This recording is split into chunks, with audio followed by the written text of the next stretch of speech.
Hello, my dear viewers. I'm Olga Demchuk, a researcher of the inner world of personality. Today, we have amaryllis, my favorite flowers, and they're for you too. I hope they will bring you just as much joy as they bring me. Today, I have some props with me, and together we will try to continue. We are already developing a kind of video series on strategic topics of the inner world. Today, I want to talk with you about existential crisis and the inner resistance to growth. The inner resistance to growth is always linked to a resistance to getting smarter. Let's try to explore this. Say your vacuum cleaner breaks in theory. You could fix it. You could figure it out, maybe even take a vacuum repair course and do it yourself. But that takes a long time, so you prefer to call someone to get the vacuum cleaner working again. But it doesn't work that way with your inner world. You only use a vacuum cleaner from time to time, but you live in your inner world constantly. Every personality is similar to this structure, to this lamp, with a certain mesh and some kind of inner core. Those who have been watching my videos for a while know that this mesh symbolizes, let's turn off the light, for now it symbolizes our control. At some point in life, each of us feels like we've grown all the way to the ceiling. It feels tight, it feels limited, there's no more room to move. And we know we need to go further. We need to grow beyond, but still, somehow, we just can't. Some people rush to change their lives, change their jobs, their spouses, or even their country. Some people start signing up for courses, making all sorts of changes on the outside, but inside, nothing really shifts. Even though you try, you still feel stuck, like you haven't moved at all. In other words, a person just like this lamp can move themselves to different places, take courses, find new partners, move to another country. But this person is just traveling like a fish in a tank. That is, what's inside continues to live in the same space. The fish still lives in the same tank. It's just the tank is being moved from place to place, but for the fish, nothing changes. What is this tank? This tank appears for us in childhood, when we become socialized. We've already discussed in previous videos about the box, the bag, and so on. In this video, I want to rehabilitate your sense of control a bit, to show that it's not entirely a negative character. This tank is our subjectivity. It's the world we're living in. And we want the water in the tank to have the right temperature for us and be clean enough for us. When everything around happens the way I want it to, the water in the tank is warm, clear, clean, and there's enough oxygen. As soon as something starts to go wrong, the water in the tank becomes polluted, and we feel uncomfortable in it. We're not used to thinking in terms of the inner world, so it feels external. And yes, the external does affect us. You'll agree it's possible to make your own hell sitting alone in a room. That's exactly why we must not underestimate the inner world. This inner control develops in childhood, when we're still unfamiliar with the world around us. At that stage, we rely on rules, on clear commands, just like a trained animal needs instructions on what to do next. It was precisely because of this framework that, as a child, I didn't stick my hand into the electrical socket. I didn't do it because I was afraid of dying. A child cannot think in such terms as death. A child doesn't do it because their mother forbade it and mom would get angry. Some people have even told me about their childhood. I was drowning, but decided not to drown because I thought my mom would get angry. Or, I wanted to try drugs, but when I found out my mother would get angry, I didn't do it. So this is the kind of mom we're talking about. But it's not the mother, it's our internal beliefs that ensure our survival. There are no mothers or fathers around anymore. Yet we still hold ourselves against this internal control. A person isn't thinking. Many people mistakenly perceive this checking against their internal control as a process of thinking. But this isn't real thinking, it's just a rather primitive set of commands. When we check ourselves, we're constantly asking, are we doing it right or wrong? And the problem is that our little world, our small tank, contains a very limited number of variations of what actually happens in the world. That's why our mind, our consciousness, tends to categorize things. So when something happens, we start to average it out and search our memory for what it might be. And it's very important for a person to name what something is. They might name it incorrectly or imprecisely, but it's still important for them to label what it is. This is a kind of illusory control. In other words, when I don't understand what something is, it's as if I completely lose my footing. But when I do know what it is, I know what this is. At that moment, it's as if I find a place for it, or more precisely, an analog from my memory for this event. Many people live inside this tank and don't realize that they are living in a confined tank. They have quite a well. Let's take a rather simple example for now. All of us have this tank. All of us have this net. But it's important to look at certain processes in their most extreme manifestations so that later you can recognize their subtler forms within yourself. This is when a person is convinced of their own rightness and acts according to what they believe is right. It causes harm, it damages relationships, it ruins their future, but they still act according to what they think is right. They check everything against their own internal control. In fact, it's as if we are constantly turning to this control for advice, for guidance on what's right or wrong. And these pieces of advice are simplistic. Many people who come to psychoanalysis or group sessions say, so what's the right way? In other words, they want me to fill their framework with even more rules. They don't want to figure out for themselves how the vacuum cleaner works, how their inner world functions. Instead, they want rules, and in doing so, they reinforce this control. So this framework becomes even stronger, even thicker. Or some people ask, how is it for normal people, for example, right? They're looking for these average instructions meant for the typical person, which completely ignore their individuality. Or people say, that's not right. They can't justify their point of view or build a logical cause and effect argument like a child sticking their fingers into an outlet because all they have is a rule. That is, they can't think it through. If I stick my fingers into a socket, there's electricity and I might get a shock so powerful that it could kill me and I simply won't exist anymore. This world would be gone for me. I wouldn't be able to live. So the ability to build such cause and effect relationships, that is what reasoning is. When we build cause and effect relationships, we move beyond our immediate control. We begin to think in long logical chains. And at that point, we are no longer simply checking everything against this basic control. A person finds it difficult to think. Many people even attack the very process of thinking. They want quick instructions, tell me what to do. These instructions are often ignored, so nothing changes. People assume the guidance is bad and keep searching for quick fixes. I hear it often in sessions. This is hard. This takes time. This isn't easy. In other words, that's it. They've cut off their thinking.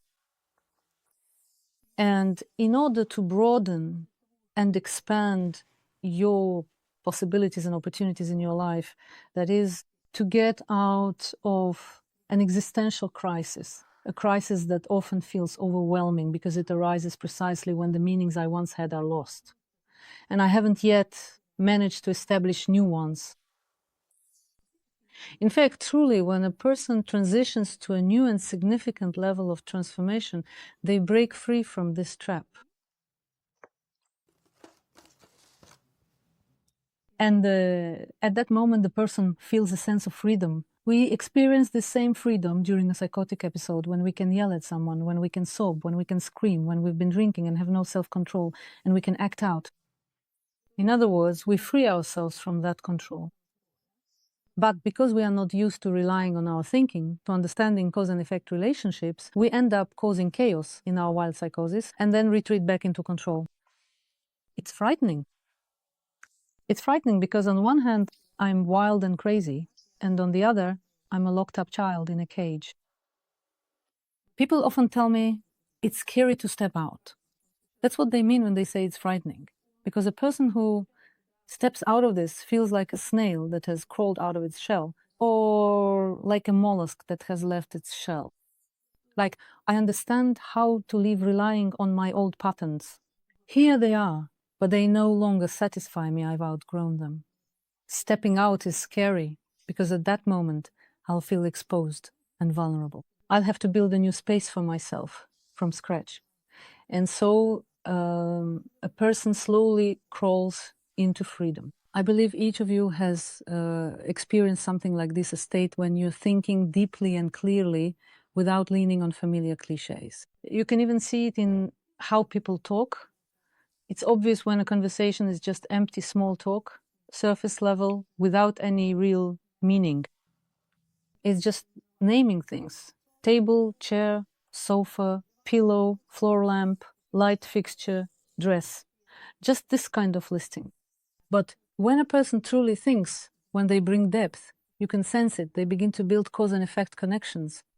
So sitting in this nest, we think in a primitive and superficial formal way. And this becomes very apparent when specialists try to conduct, for example, a psychoanalytic session in a formal way or approach something formally. They follow instructions, but they won't have any original thinking. We are always struck by originality, not when someone writes formally or rewrites other people's theories, but when they offer an original thought. We feel it. We even envy them for their freedom, for being able to allow themselves to say this, to express their own point of view. Because if I don't have my own thinking when I come out here, my point of view will seem crazy. It won't be interesting to anyone. In order to build a real connection with reality and truly say meaningful things, I need not only to step outside of my own world, but also to take an interest in the external reality. We'll talk about this in more detail in other videos. So let's return to this point. Inside this cage, a person is completely convinced of their own rightness. That is precisely why they cannot change. They can't get out of here because they keep checking themselves. They keep checking themselves against this grid and they are certain they are right. He checks himself. I am certain that I am right. And when he checks himself against this grid and is sure of his own rightness, nothing new can reach him. This very confidence in being right arises precisely because the person is constantly checking. When their behavior doesn't match up, this control mechanism punishes them for not conforming. A person who lives within this grid, who does not want to think, to analyze, or to build cause and effect relationships, will remain an eternal child. Sometimes clients come to me and say, I let my wife listen to our session, and she said that you were wrong here, for example. Or, I discussed your approach with my friend, and she said that it's not like that. In other words, the person is constantly appealing to someone else. They are always like a child, holding someone's hand. And if there is too much control, if a person has never developed their own thinking, then they remain infantile, small, living entirely under control and relying on some basic learned patterns. This person may be a good specialist, but don't expect any ideas from them. So this control that a person constantly refers to should gradually fade away and be replaced by independent thinking. That is, when I start to think, when I engage in thinking, I overcome this control, these quick, simple, formal answers. It's as if I connect with the external world. And as I think, I begin to rely on it. For example, I tell someone what I don't like. I'm doing everything right. Control tells me you are doing the right thing. I don't notice, for example, how I might hurt another person's feelings. I might write to some blogger, you're writing nonsense, right? That's control at work. I checked with my internal control, it said it was wrong, and I wrote that with complete confidence in my own rightness. You see, this complete confidence in our own rightness, that is our prison. We can't allow ourselves to doubt because we feel inadequate. This is the most profound evolutionary transition of the personality. I am trying to set your thinking in motion by explaining how everything works, so that you can learn to build cause and effect relationships on your own, rather than relying on theories. Because theories do not provide true understanding. A person who's stuffed with theories may throw them around with ease, But those theories aren't viable, they don't hold up in real life, and they often feel completely out of place.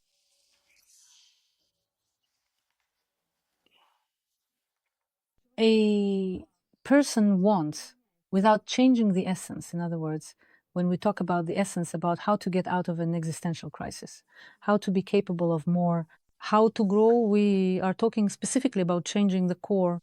This web of control, as you already know, becomes denser the more emotionality there is.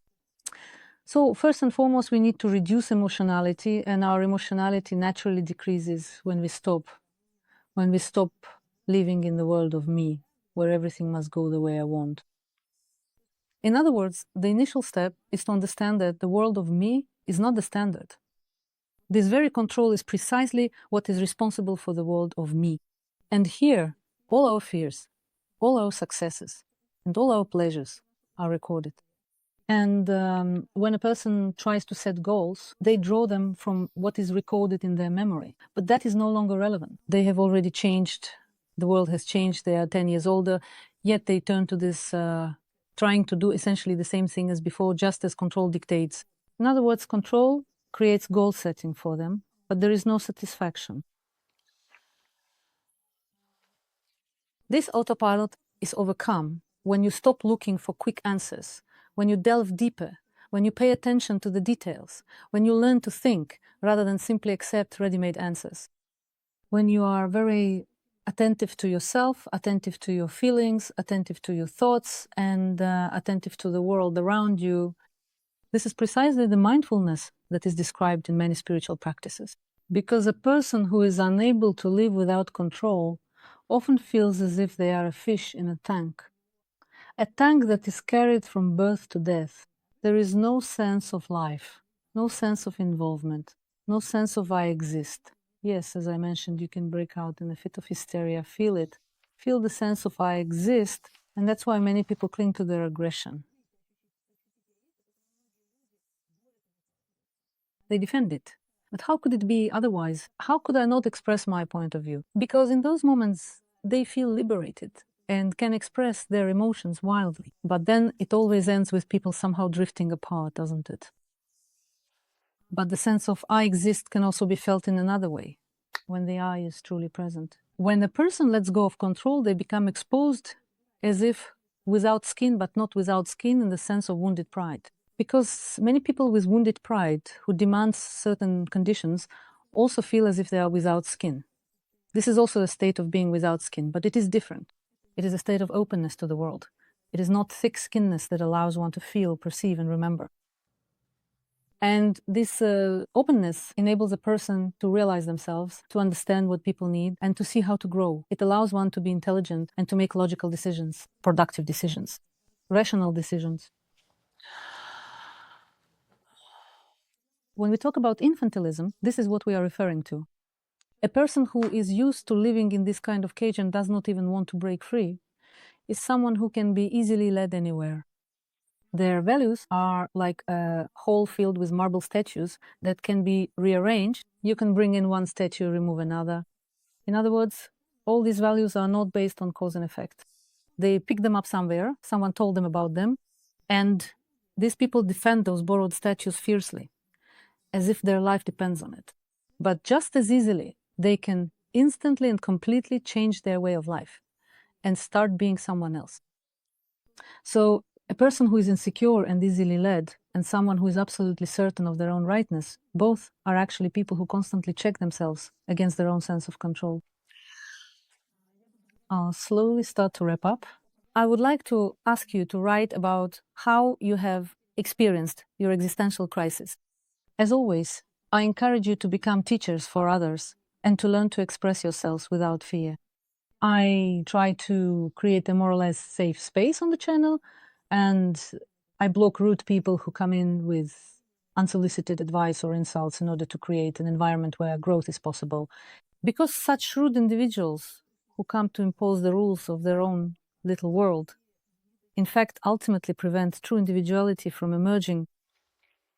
So try to articulate which existential crisis you've been through, how you moved through them, and what changed inside you, what inner transformation helped you break out of that mental cage. That net of control that holds the personality back. We do need control. Sometimes we have to operate on autopilot because we lack the time to process information, or due to exhaustion, illness, or other reasons. But still, we need to learn how to step out of that state and try to truly live. Even if living is painful, even if it feels like you have no skin, try to remain open, at least from time to time. And then you may hide again in that little basket. But that's when a person begins to shine both for others and for themselves. This light is your thinking. It lights up the space, and it's less scary because you begin to understand it. I'll wrap up here and invite you to explore this channel and subscribe. Thank you all for being here and watching. We're gradually expanding what's available in English. So stay tuned for future updates and resources. So keep thinking and keep shining, even in the darkest of spaces. Goodbye. See you soon.